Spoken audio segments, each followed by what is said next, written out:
हज़रत उमर फारूक रदी अल्लाह ताला अन्हु मुल्क शाम गए, ये भी मुल्क शाम में थे। जनाब उमर फारूक के मिजाज में जलाल था।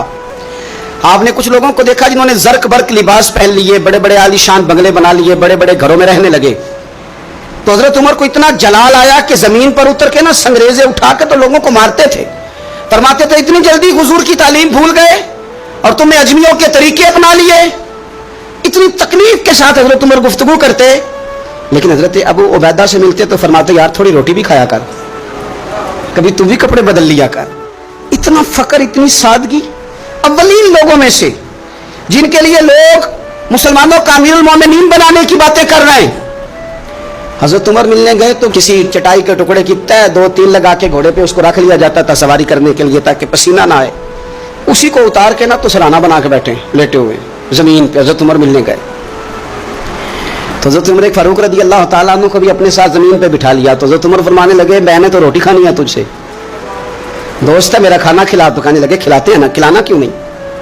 ये भी लोग थे, इसी धरती पे रहते थे। इन लोगों को ना किसी चीज ने अपने कब्जे में नहीं लिया, ना औरतों की बातें इन्हें बहला सकी, ना बच्चों की ख्वाहिशात के हत्थे चढ़े, ना जमाने की तेज दौड़ में शामिल हुए, ना किसी कहानी का हिस्सा बने, ना लोगों की ये बातें कि दौर बदल गया, कोई चीज हैवी नहीं हुई।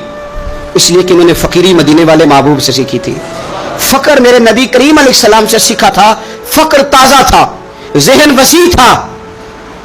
हजरत सैयदना उमर ने कहा रोटी खानी है, तो थैले में हाथ डाला, 2 खुश्क टुकड़े रोटी के निकाले और फरमाया खा ले। तो हजरत उमर ने पकड़ के मुंह में रखे, चबाए और जनाब उमर रो पड़े। फरमाने लगे हर बंदे को दुनिया ने अपने कब्जे में कर लिया है, लेकिन अबू उबैदा तो आज भी बचा हुआ है। दुनिया तुझे अपने जाल में फंसा नहीं सकी, तू काबू नहीं आया, तो आज भी अपनी जगह पे कायम है। तू वहीं खड़ा है जहां मदीने वाले महबूब ने हमें खड़ा किया, तू वहीं खड़ा है यार।